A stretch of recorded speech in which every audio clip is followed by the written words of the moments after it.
Good evening, everyone. Welcome to the Trainers Forum presented by HRD Specialized Canine Training. I am Paul Martin, your host.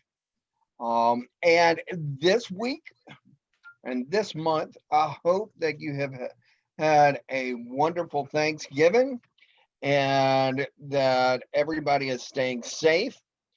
And we are joined this month, the month of November, by Kimberly Kelly with Project Far From Home.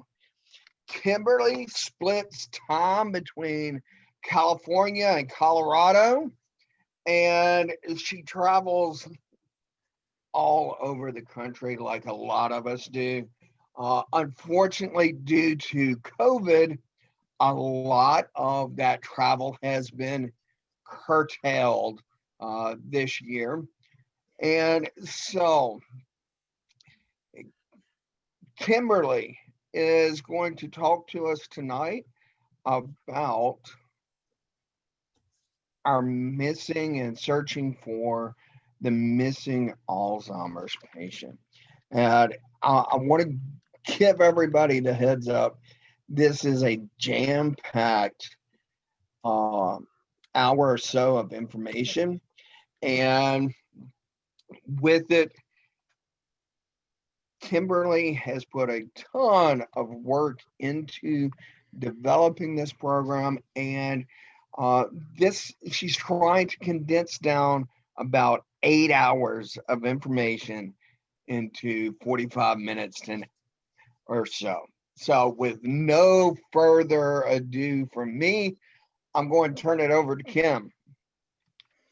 Hey, y'all. If you could pop over to the next slide.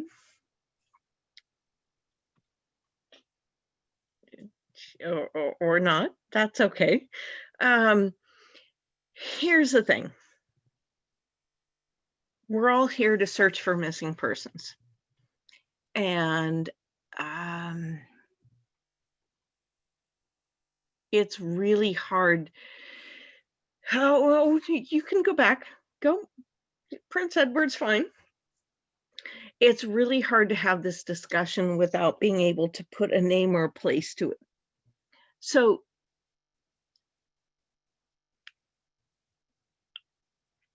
I've tried to condense 8 hours into 45 minutes. And if anyone wants to talk about any of these things, I would be so happy to. I'm also so happy that we're not doing this on video because I haven't had my hair cut since January. This is Prince Edward. Prince Edward went missing out of Riverside, California. He is a man with Alzheimer's disease who wandered away from his own home, and he was being cared for by family members. And when I say being cared for by family members, it means that, like, you're going to take him on Thursday and I'm going to take him on Friday, and I'll fix him lunch and you fix him dinner. Prince Edward walked away and he's never been seen again. The searchers that you see for him on the right, none of these photos are staged. He was a real person with a real disease, with a real situation, and he walked away and nobody's ever seen him again. Can you go on to the next slide?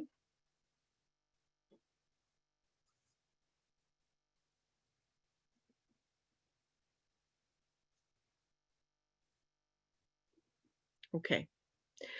So I think the things that we as Alzheimer's specialist searchers need to think about in search and rescue is the main 3 A's. agnosia, aphasia, or apraxia. We already know they wander. The other things are kind of lesser things for us to think about, but agnosia, go ahead and slip the slide.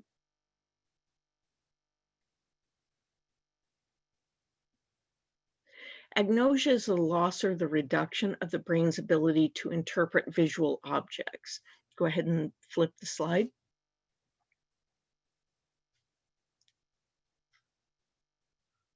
So the problem with agnosia is that what your subject is seeing is not necessarily what you or I might see.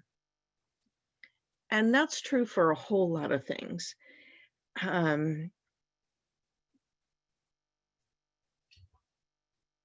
Agnosia can result in someone walking into traffic. Agnosia can result into someone not seeing the same things that you or I do. Your reality may not be the same subject as what your subject sees. Go ahead and flip the slide.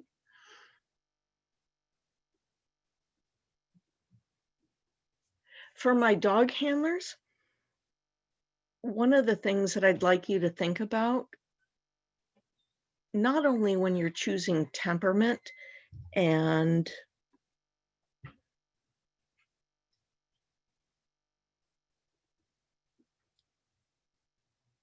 love for the field, we'll put it that way, is how do they appear to the subject? So my team on the left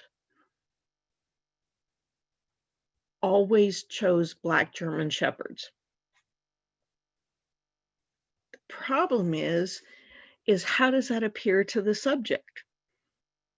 Is that a Black German Shepherd? Is it a wolf? Is it a bear coming through the woods? Think about how you present to your subject if you're hoping to find them. Next slide.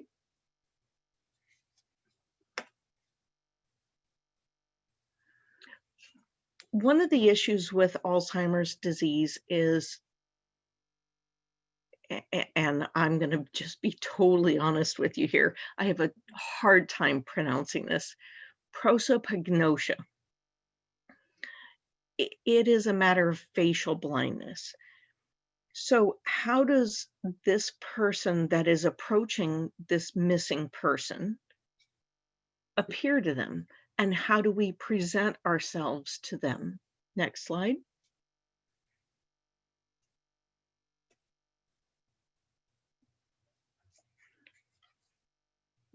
Agnosia can present in a lot of ways. And one of the reasons that a lot of people wander is because they're looking for something to eat. When you look at this plate, it's a piece of white bread with white rice with white cottage cheese on a white plate in a white bowl. For many people with Alzheimer's, they can look at this with agnosia and think there's nothing here that is available to eat. They just got handed a plate. Many of the people that leave or wander for one of 5 reasons: food, fear, frustration, pain, or obligation. Next slide, please.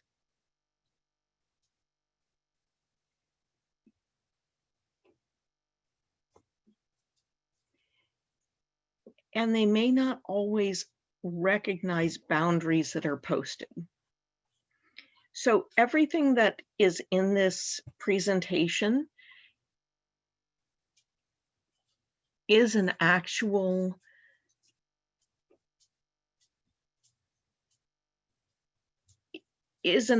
search photo. There's nothing in here that's been staged or photographed.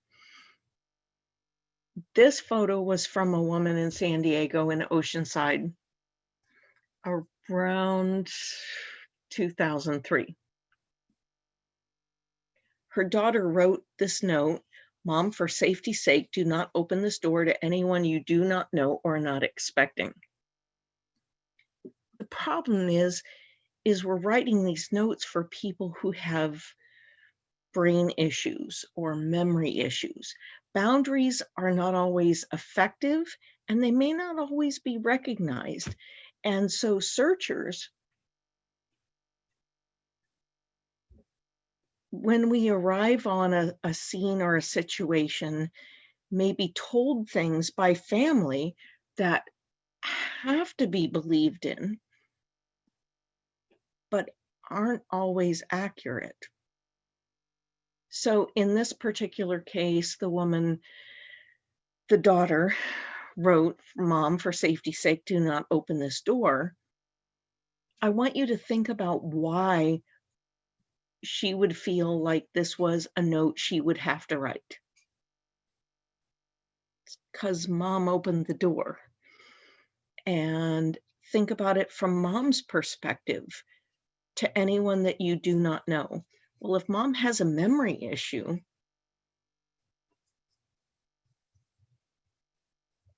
how do we expect Mom to know that? And how many times have we had somebody show up at our house that we forgot they were coming, or we didn't know they were coming?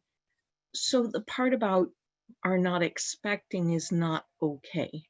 We can't put that as a boundary. Next slide.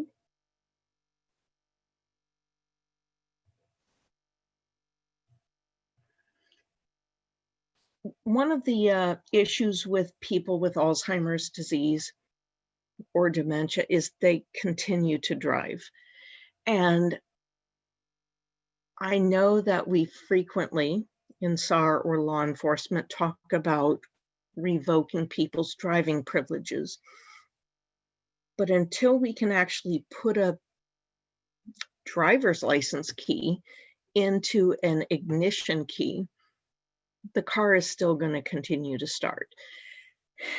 In about 2010,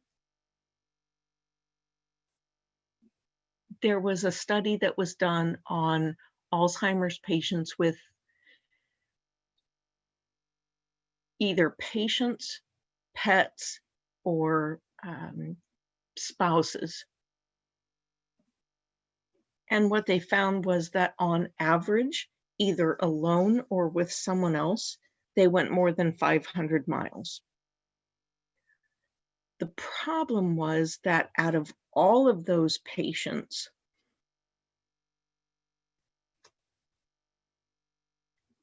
a fair number of them drove far enough that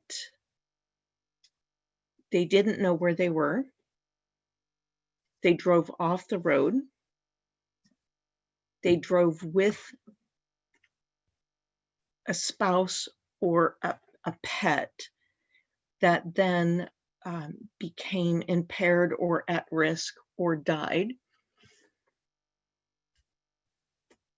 And on average, they went more than 500 miles. So one of the things that we need to think about as search managers is, does this person have access to a vehicle? Is there a vehicle that's missing, either theirs or they stole someone else's? And is there a freeway that is straight enough that because of agnosia, aphasia, or apraxia that they continued going on? So you look at the sign, it says 202/35 one way and tells you can only go the other way. Is there an issue where they could become a vehicle road hazard problem? Next slide.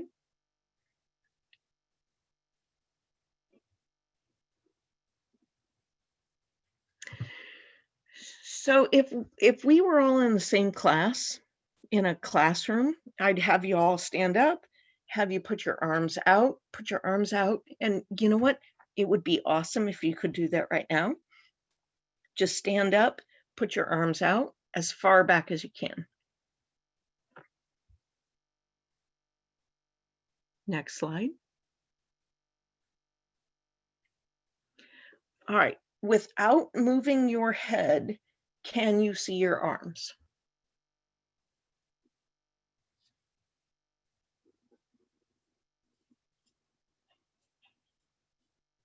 Most people can't.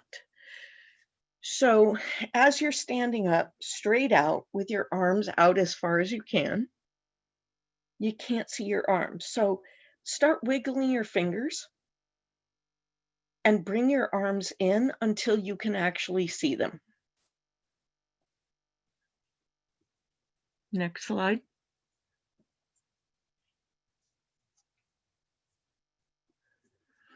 So for people with Alzheimer's disease, one of the conditions that's one of the 3 requirements for them to be diagnosed is a loss or reduction of the brain's ability to see visual images. And unfortunately, with agnosia, people lose not only their peripheral vision, they lose the ability to recognize certain images.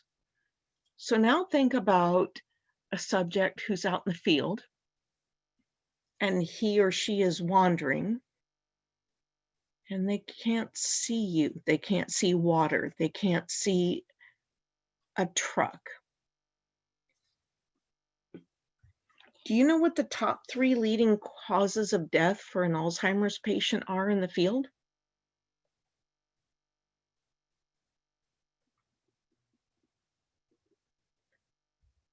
Their exposure to the elements, hyper or hypothermia, their exposure to water, and for at least 18% of people in California, they're going to be hit or killed by trucks, vehicles. They're going to wander into traffic because they don't recognize it as a cause of issue. Next slide, please.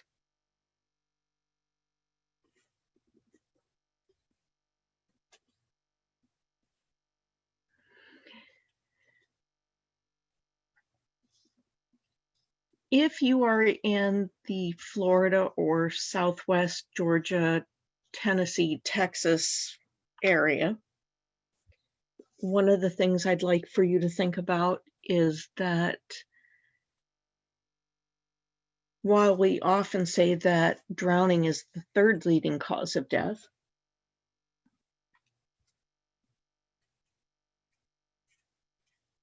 for many of these people,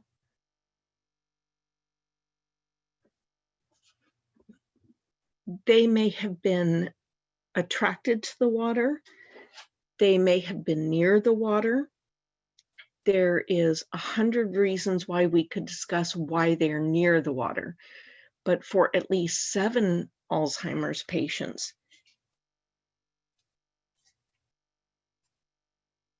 the reason that they're in the water is because they were attacked and killed by alligators or a crocodile. So when we talk about causes of death, it's important to understand, is it because they went there or because something else took them there? Part of what we need to think about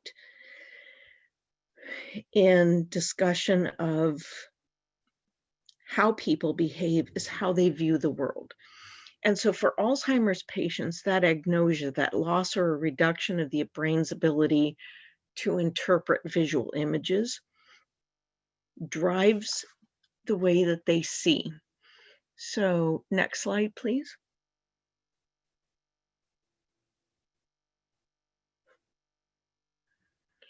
If we have an Alzheimer's patient or a dementia patient, and they can literally only see a certain fraction of what you and I see, you and I might see a different trail, a different option, a different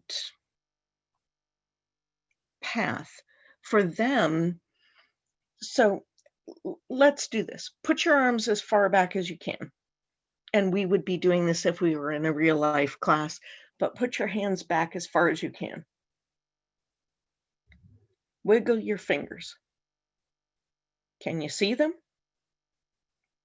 Depending on your age, maybe, maybe not. Move your arms in until you can actually see your fingers wiggling.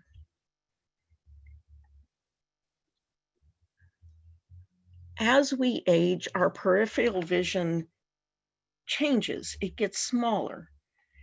And that's the same thing that's true for our subjects. And it's really, really true for our Alzheimer's patients. So what they see and what you and I can see is very, very different. You and I are walking down this trail and we can see side paths. They may not ever be able to see that. Next slide, please.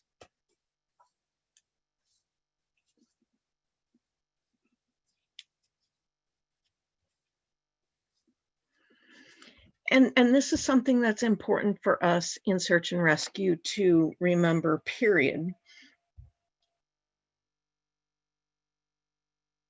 In 2005, and it's happened since, and more than once, when we are going to a search, our search isn't necessarily where the PLS or the LKP is. We're going to a search area. This was an Alzheimer's patient who was actually hit by a police car who was searching for her. And fortunately or unfortunately, she was not killed. Yeah, it was a police car that was searching for her. And fortunately / unfortunately, she was not killed. If I recall correctly, it shattered her pelvis. It was a police car that was searching for her. And fortunately / unfortunately, I'm getting some feedback, vocal feedback. So I don't know if it's someone else or me, but she wound up spending the rest of her life in a hospital and a nursing home. Remember that when you're going to a search, you're looking for a person. And I know that just this year alone, a teenage autistic boy who was the subject of a search wound up being hit and run over in the search area. So agnosia means that they cannot see the same things that you or I do. So when we're on our way to go look for them, the idea that they might cross a street or walk into a road shouldn't be a surprise. Next slide, please.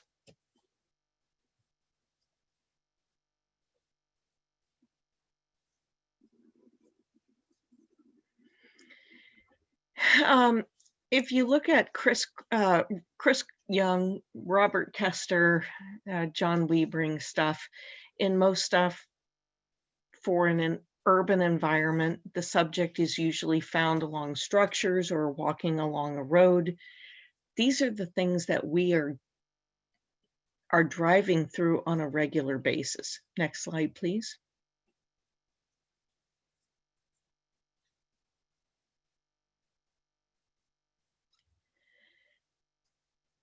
One of the things that seems to keep being brought up more and more and more is that children with autism are prone to drowning more than anyone. Here's one of the things that we need to talk about, in that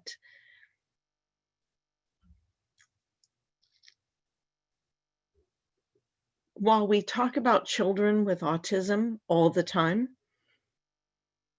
we almost never talk about adults with autism. And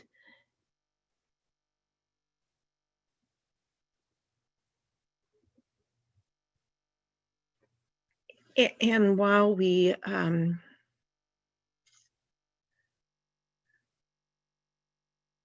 feel sympathy and empathy and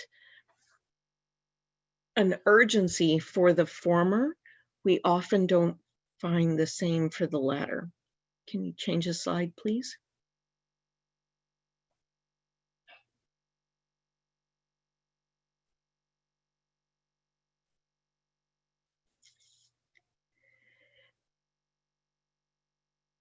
There is this belief that children or people with autism are drawn to water. The reality is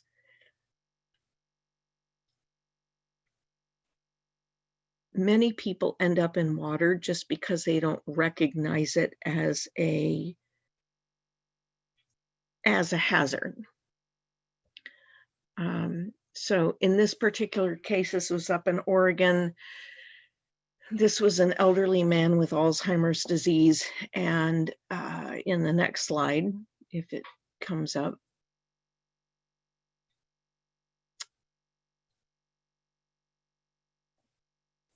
No, we'll stay here. The road actually veers off to the right, and there is a dirt road that goes off to the left. He didn't drive into it on purpose, but because of the way the road structure was, he looked at it like it was an actual road. When we think about how people end up where they are, we have to look at the environment as far as how they see it. And that's one of the things about agnosia. Agnosia is a loss or reduction of the brain's ability to interpret the world visually the way that you and I do. So how does this subject see the world? And if you go ahead and go on the next slide. This is Bonnie Walker. We talked a little bit about environmental issues. She and at least 7 other patients, Alzheimer's patients, have ended up the result of crocodile or alligator responses just because that's their environment. And they were walking in their environment and they didn't recognize it as an issue. For you and I, as SAR people, that can become a real problem. Why is this person in the place that they are? Was it a choice? Was it the environment? What is it that caused that? And what here can hurt me or my dog or my team? Next slide. Those are the people that I was referring to. Next slide. So aphasia is the loss or the reduction of the brain's ability to interpret or process language. Next slide.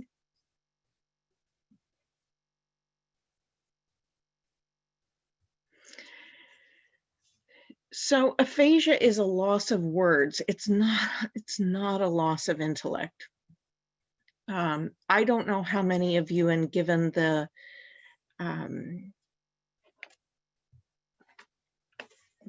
process that we have in order to have this class, there's no way to really be able to ask. But I would ask for how many of you are able to speak more than one language. Ich spreche etwas Deutsch. And my German is far worse than my French. Je parle en français. I knew that I was getting good enough in French when I was dreaming in it. Next slide, please. One of the things that we really need to think about with our missing persons is, how does my subject communicate? How do they express themselves? How do they identify themselves? How do I change what I do in order to be able to hear them or identify with them. And that's a big, huge thing. And that doesn't just have to do with language. It also has to do with gender and identity. But how does my subject communicate who he is or she is? And how do I find them? Next slide, please.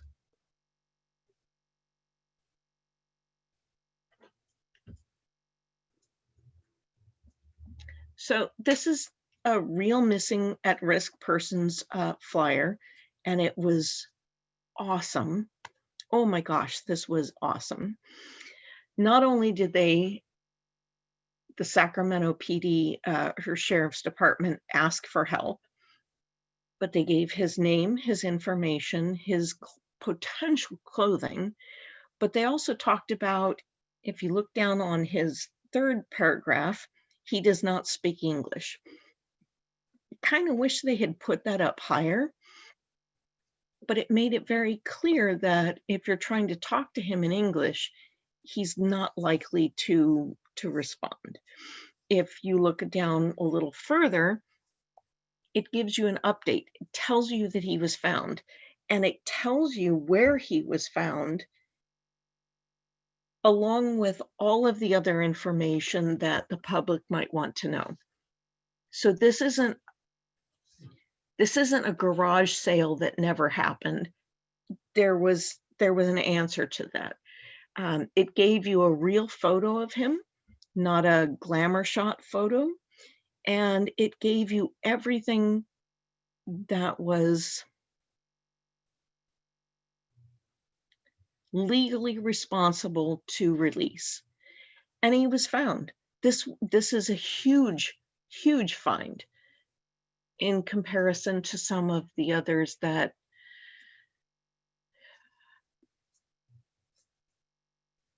people are still looking for. All right, next slide. Next slide.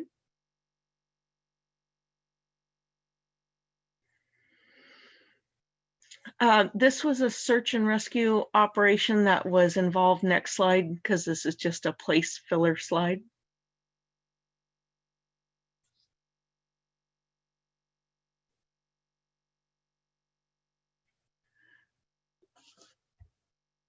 I want you to think about who it is that we're searching for.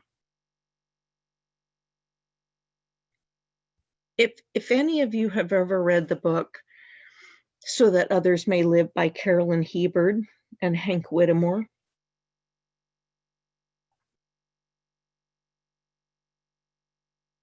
there is a search for a man, Amos, who went missing, and everything was about him right now.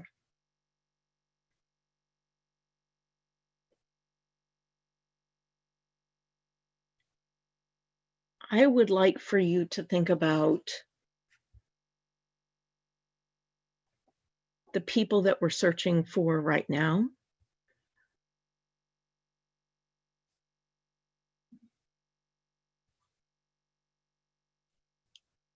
are also the people who used to be. This is a real couple. They got married in 1945, and they recreated their wedding in 2015.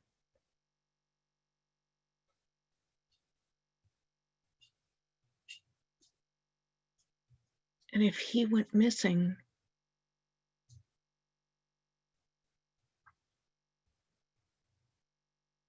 what would she do? Where would she be? Next slide, please.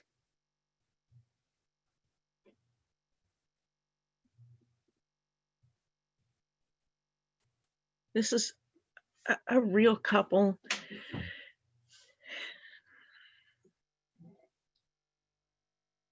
This is a real couple that met each other in their 20s and they were both married to other people, and then both of them were widowed.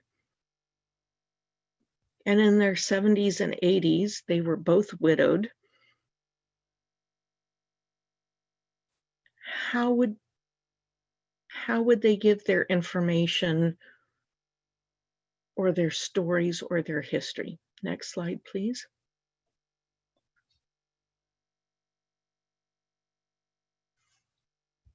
This is a form from Marin County that, oh, it's a hugely enormous form.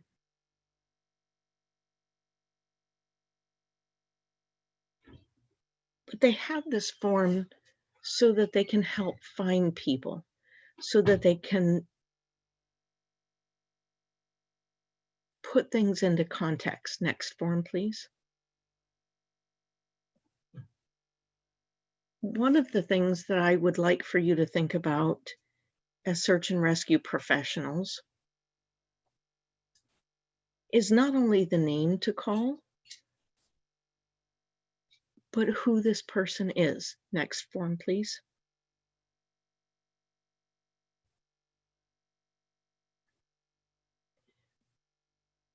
Whether people like it or not, marriage equality is the law in our country. One of the things that we have had a problem with in SAR is recognizing that people may not be the same name or gender that they're reported as. Next form, please.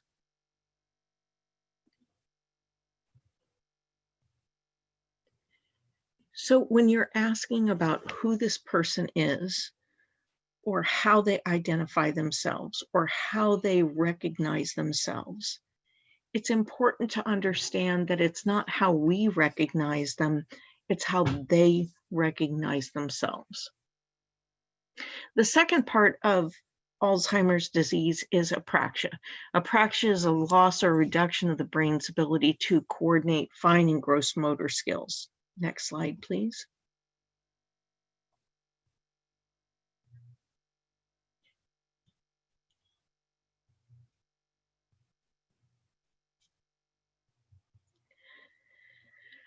All right, so looking at my clock, we've all been sitting here for about 40 minutes. What I'd like for you to do is just stand up and stretch. Just stretch.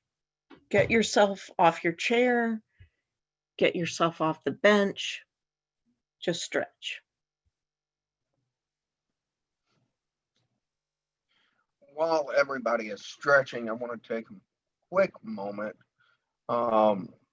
We have a question that's come in.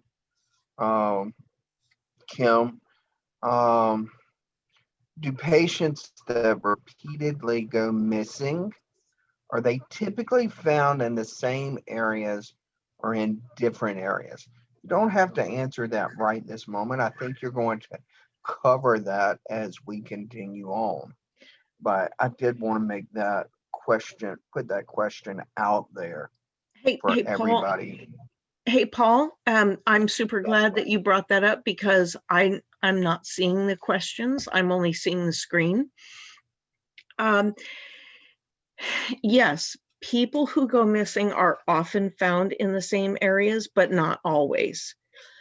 Part of it is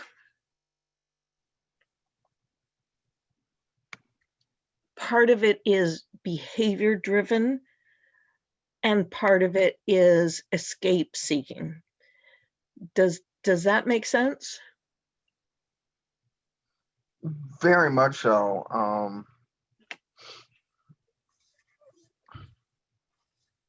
We would see that a lot of times with some of the local patients we worked with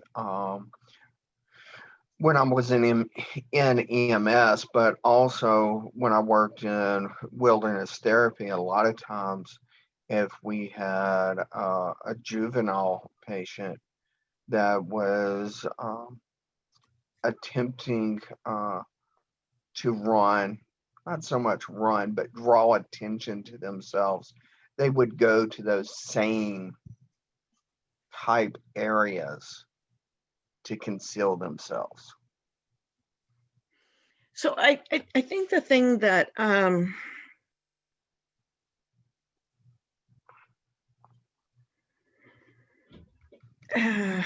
do I put this best?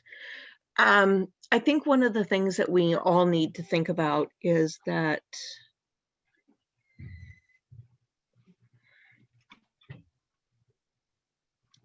when we have someone that is seeking a comforting spot, they're most likely to go to a place that is known to them. I know the old SAR adage is that people who want to commit suicide always go to a high point, and I have not actually ever found that to be true. But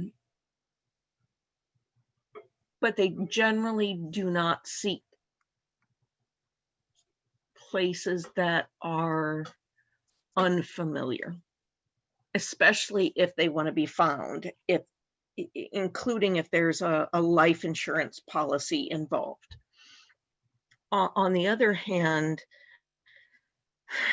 I think sometimes SAR puts attributions on stuff that maybe we shouldn't, just because it's easy. So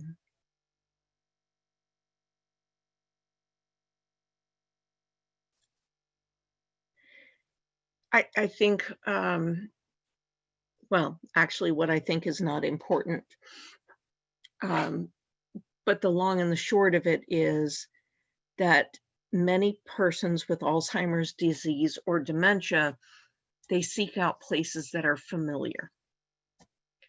And so if I just want to go home, if I just want to go home, if I just want to go home, well, that's probably where I'm going to go. A place that I think is home. Does that make sense? Very much so.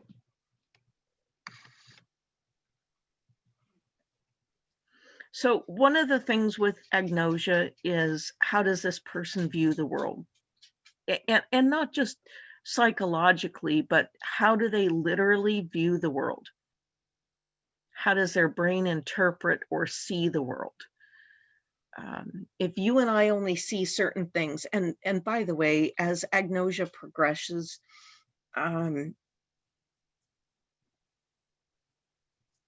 we go from a visual field of what you and I see to what the individual sees is maybe 30 to 70% of what you and I see. So if all I can see is 30 to 70% in front of me, that's the direction I'm going to go. And that's one of the concerns with people driving, especially on freeways like the 15 or the 8 or the 5, because you're going at a speed that's fast enough. And depending on what lane you're in, you're never going to see the exit that you want to get off on. And so that's why so many of these individuals go more than 500 miles and are out of state before anyone realizes they're missing.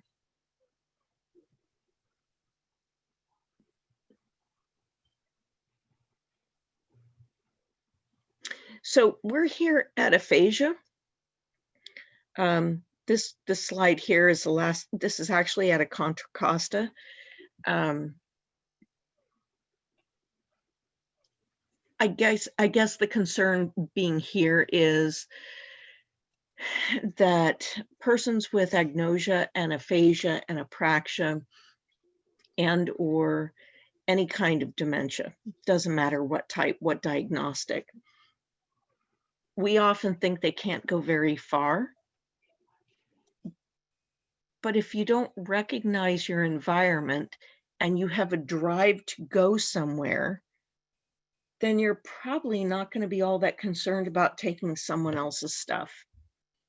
So when we have somebody who's in a group home, or we have somebody who is in a care facility, just because they can't make it that far on their own doesn't mean that they can't make it that far or won't take something that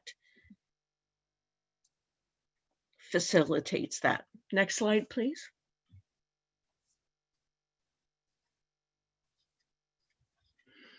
So one of the questions that I ask, and I set it up as a, hey, I'm new and don't know any better. But one of the questions I ask is, how does your dad or how does your mom put his pants on? And this solves one of two things. Number one, frequently the response back is one leg at a time like everyone else, which is kind of a humorous, we're breaking down barrier kind of things. But then we move into the discussion or conversation of really what's their mobility like. If your dad can go into his own closet, pick out his own clothes, they match in color and fashion and everything else, and he can do it all without anyone else's help, this is a guy who can get pretty far, or a girl who can get pretty far. If they say, oh my God, no, my dad has, or mom has the worst fashion sense ever, then the next question is, has it always been like that? And if it has, well, then I'm a little less stressed. If they say, oh my God, no, she used to be such a fashion hound, or he was such a fashion hound, and now I have to pick out his clothes because he'll put on the same things every day, then I start stressing as a search manager.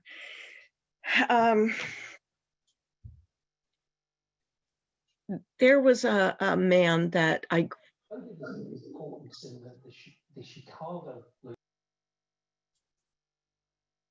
I'm sorry, I missed that.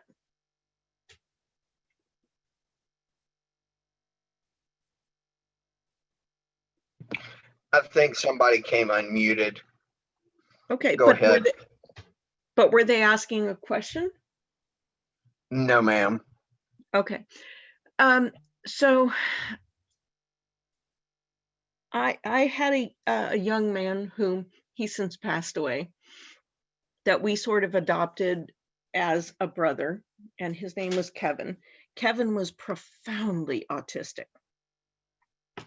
Kevin wore the exact same clothes every day, and I mean every day, for 7 days, every day, every week.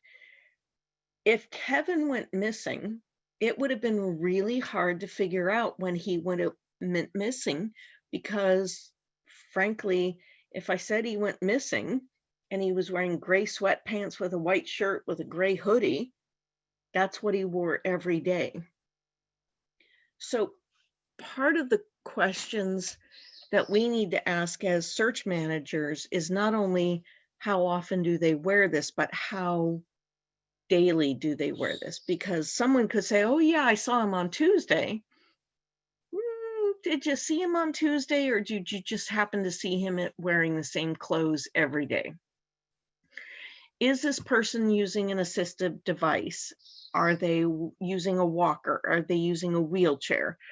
Are they using a service dog that the service dog has a microchip in that we could follow up on the dog instead of him? Next slide, please.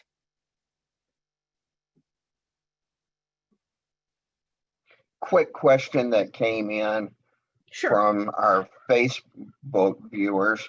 How do you work around a family's denial of the capabilities of the missing person? Either too much ability believed or not enough. Okay, so that's a really, really excellent question.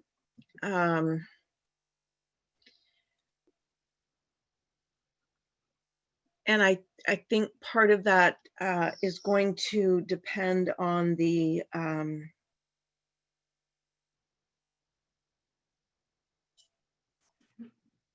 I think part of that's going to depend on the search manager's capability.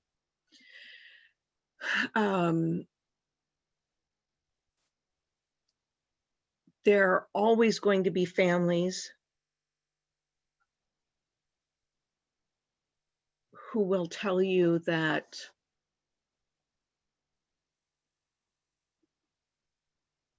my dad could never do that. He could never climb that fence. He could never go up that hill. And then there's always going to be people who will tell you, oh, his skills are fine. I think that as a search manager,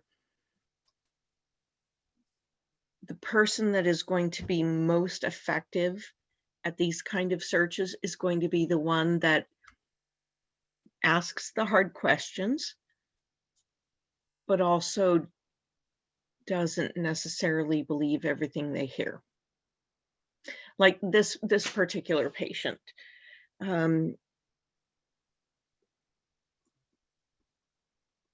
And we've kind of gone sideways off of where we were going, but he left his care facility and people said, there's no way he's going to be alive. There's no way he's going to go that far. And yet he wandered multiple miles and was still found alive hours after what anyone else thought he would have survived. Next slide, please.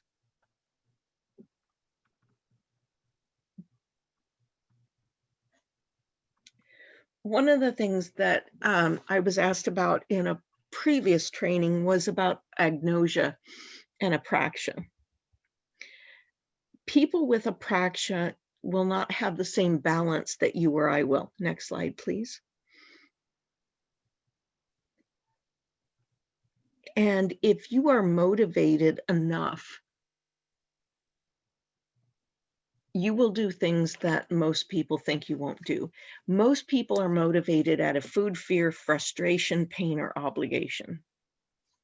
I need something to eat. And food is just kind of a really wide general thing. No, you can go ahead and go to the next slide. Food is really a very large thing. It could be cigarettes. It could be any consumable. Fear could be something that I'm afraid of or something that I'm afraid for. Pain could be something that is real or imaginary. Obligation, I got to get to work. I've got to go take care of the babies.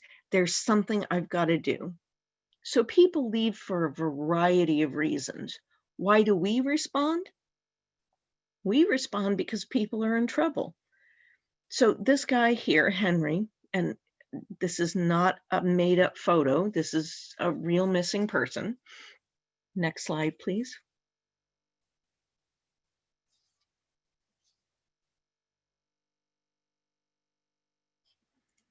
We've got to figure out ways that we can get better at doing what we do, because these are people that are struggling. Food, fear, frustration, pain, obligation. So this missing persons photo is from somewhat early in my career. And while it's average for what we did at the time, it's clearly pretty lacking. This is James McDonald. He was 78 years old. He had Alzheimer's disease, and he had just been placed into a care facility. Next slide, please.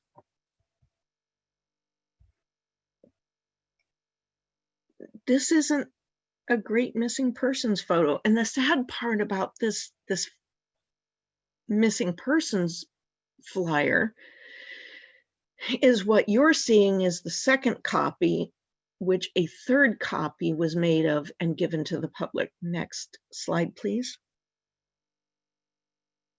We've got his name, we've got his date of birth, we've got all that. We've got a really horrible photo.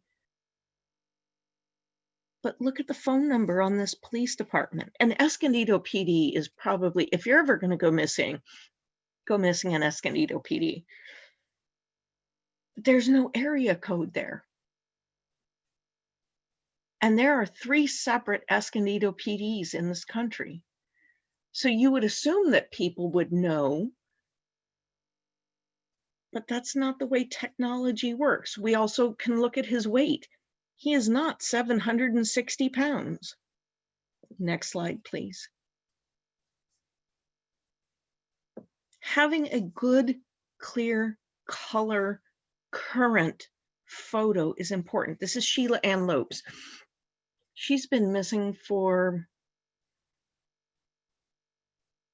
I want to say, about a decade now. She had Alzheimer's disease. She walked out of her living room. Her husband was on the couch. And nobody's ever seen her again. So if you look at this photo, it's a great photo. She's happy and she's smiling and it's clear and it's color. Next photo, please. Nobody found her. So eventually they pulled her California driver's license, senior ID photo. And you look at these 2 photos and if you stare long enough, I guess it's the same person. Next photo, please. This is actually her last photo. And at one point, I grabbed my son and I asked him, I'm like, Jack, who's been in SARS, I mean, I've been in SARS since before he was born, so he's grown up with this. And when I asked him, I said, Jack, do these women look alike to you? His response was, I'm sorry to tell you, Mom, but all you old white ladies look exactly the same. So how do we find a person if we don't use the right photo? Next photo, please.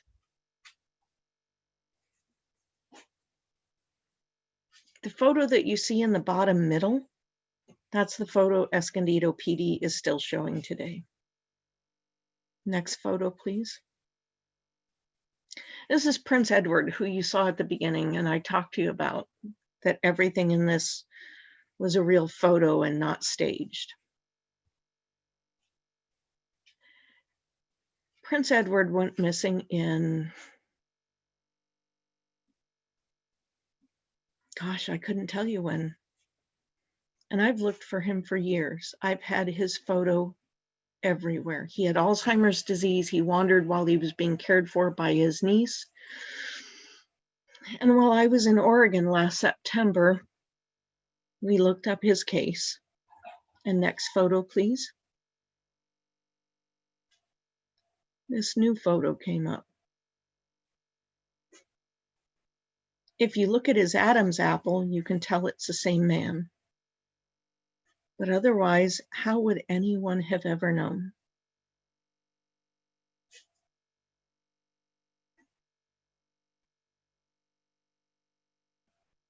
I know we're at the length of our time, but I really want you to look at him. He's been missing for more than a decade. And nobody ever knew to look for the man on the right. The only thing I have ever seen was the man on the left. And other than the original photo, the only thing I've ever seen of him was the photo on the left that came out on a Crime Stoppers TV show where they walked past talking about another case. And his photo was in the back. Here's the other thing about Prince Edward. He went missing in October.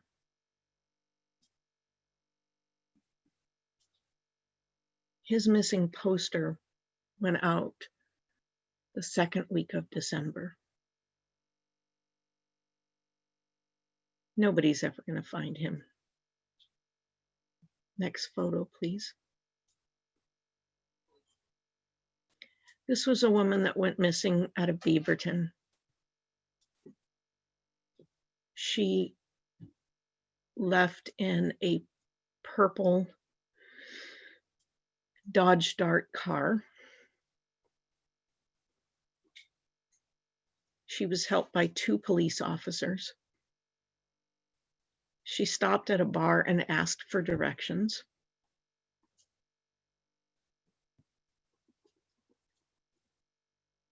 Somebody finally heard that she was missing, and they called 911, and there were only 2 dispatchers on call. One took the call, and she thought the other one was dispatching the call. The man who called in her car lost her at a stoplight. When she was finally found, her body was strapped into the front seat of her vehicle in a river in Oregon. And it appears that she had driven down and with agnosia, didn't recognize it, drove into the water at night.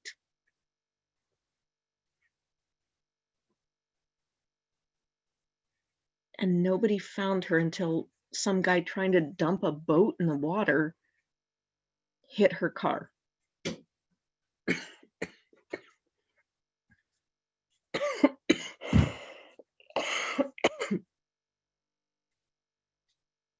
This was an unnecessary death. Next slide, please.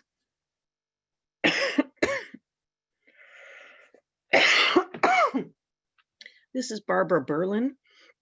And in the sake of time, go ahead and slide up the next slide. Barbara has Alzheimer's and her grandson has autism. And he had to go to a Special Olympics baseball game, and she chose to drive him there. They were missing for 3 days. When they were finally found, next slide, please. People made the comment that, oh yeah, I could tell there was something wrong with her, but she was with that nice young man. And other people said, oh yeah, you could totally tell there was something wrong with that young boy, but he was with that nice old lady. This is Mary Lou Black. Next slide, please. This is her husband, Billy Black. Mary Lou Black had diabetes and other complications, and Billy had Alzheimer's. He would drive, but she would tell him where to go.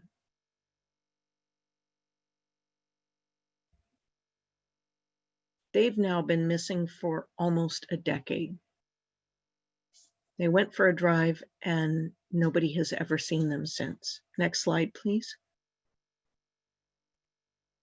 This is Junior Cleveland Reed. He had been the owner of a local country business. And he got up one morning and he just went to go check on it. And he was found dead on a hunting field from exposure because he couldn't figure out his way to get home. Next slide, please. This is Prince Edward. I've been looking for him since 1997. we have to get better at understanding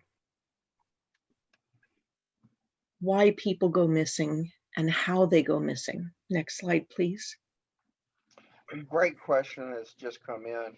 What advice can you give to help those with family members with memory issues? Well, I think certain things like Ring doorbells or surveillance cameras can be helpful. I also think that we all need to understand that people generally leave for one of 5 reasons: food, fear, frustration, pain, or obligation. And why people leave is a significant reason in how we find them or how we help support keep them at home. So if Robert Abramovich is leaving because he is terrified, that's a different reason than if he's leaving because he has to go to work. Does that make sense?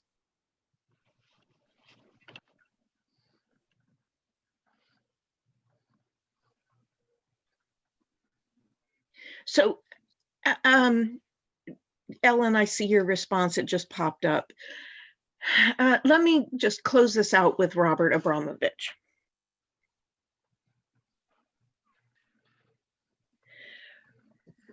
Robert Abramovich had Alzheimer's disease, and he'd already left his home once. He had actually stolen a neighbor's car, Grand Theft Auto geriatric style. So everyone laughed about that and thought that was funny. But the last time that he went missing,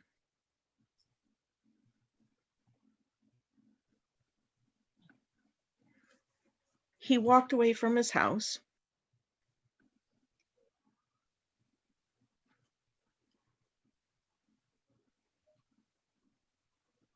and unfortunately, he was later found dead. It took a year and a half to find him. When he was found in an area that search teams had actually really searched very, very hard. So then the question became, how did people miss him?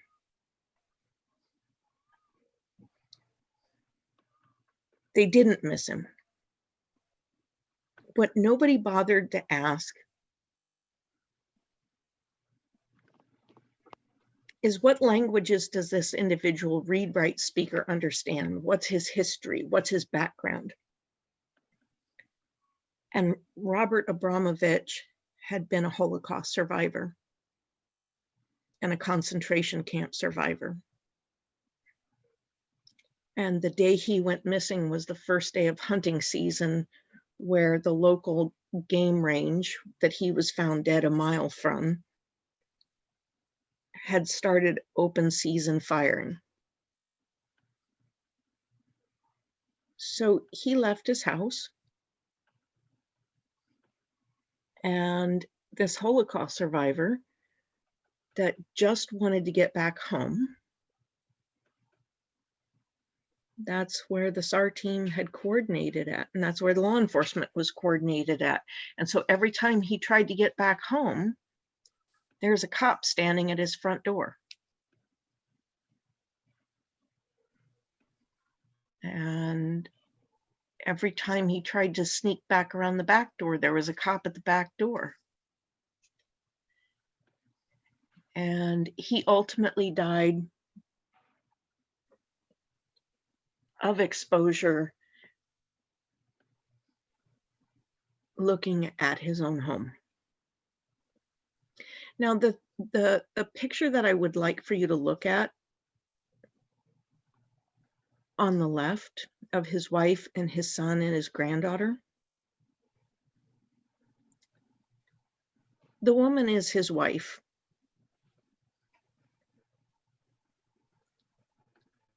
Robert, when he was able to get out of the concentration camp, returned back to his town in Poland, and he met his wife, who had grown up less than a mile away from him. And the two of them fled to the United States, where they had 3 children. They had 2 boys and 1 daughter.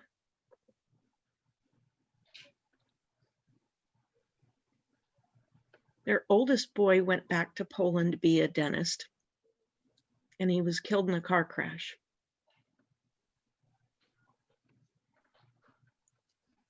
Their daughter was murdered by a serial killer.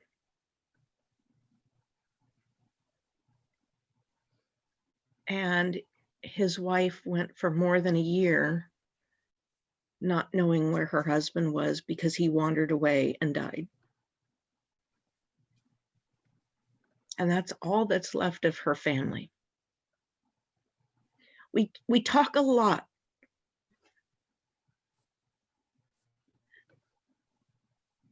about this we do so that others may live.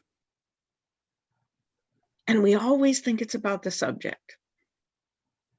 And I think that's important.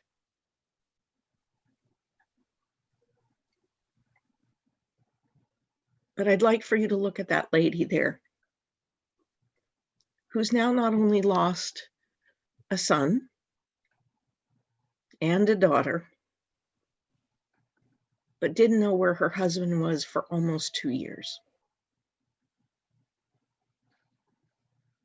That's why we have to be better. Next slide, please.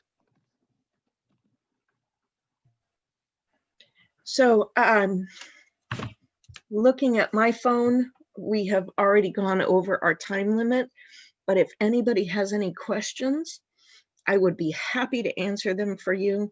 But I just really want to say thank you for all you do. Thank you for your donation of time and money and away from your family. Because I think about Robert's wife, and thank you.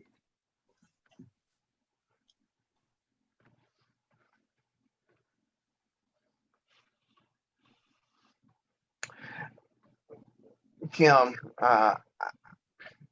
what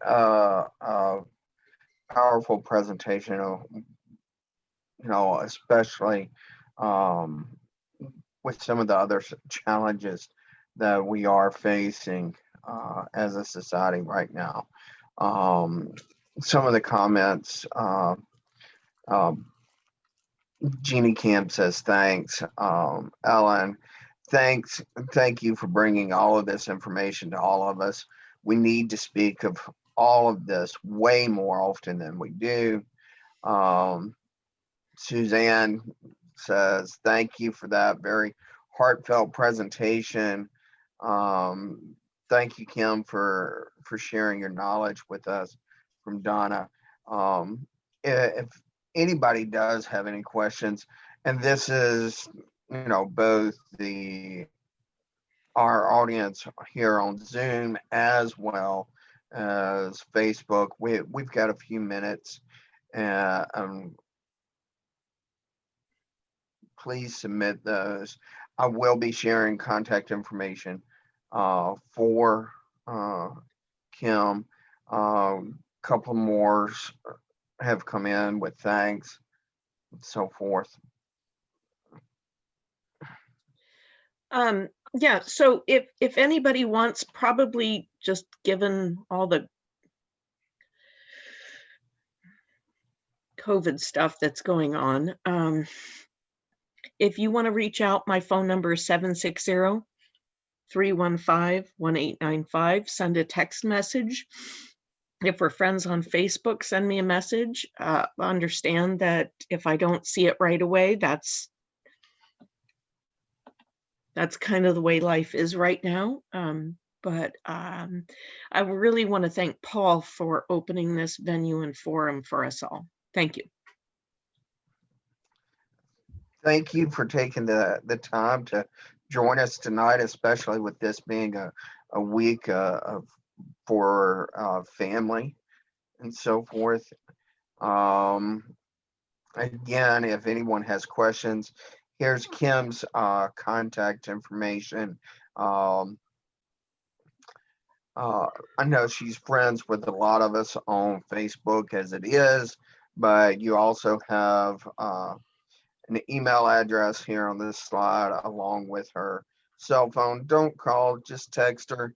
But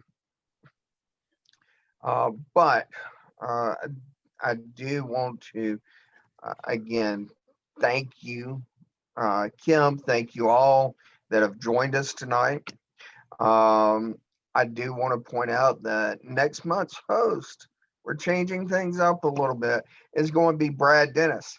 And I will be the guest presenter, guest instructor for the evening. And do want to point out we've got some cyber deals going on Monday, some free shipping of orders.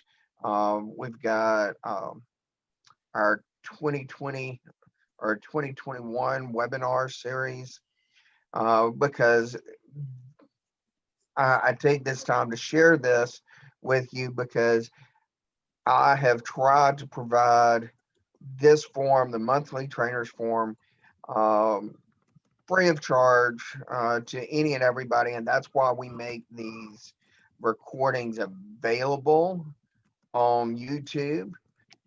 So go over there. You can watch the entire year.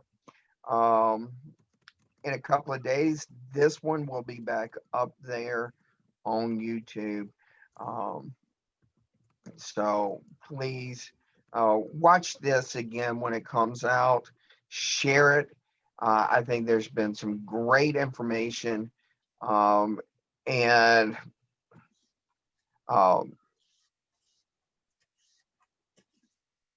if anyone wants chapter 11 from Urban Search, Kim says she will be happy to send. She has kept her rights to it.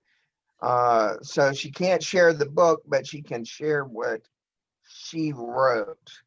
And what we can do is make that available also for people. So if you have any questions for me, have any questions about HRD specialized canine training, our upcoming classes, our 2021 offerings for the monthly trainers forum are coming together. But in the meantime, please stay safe, wear your mask, wash your hands, and most importantly, don't lick anything. It's not healthy for you. Good night. Stay safe. Thank you again, Kim.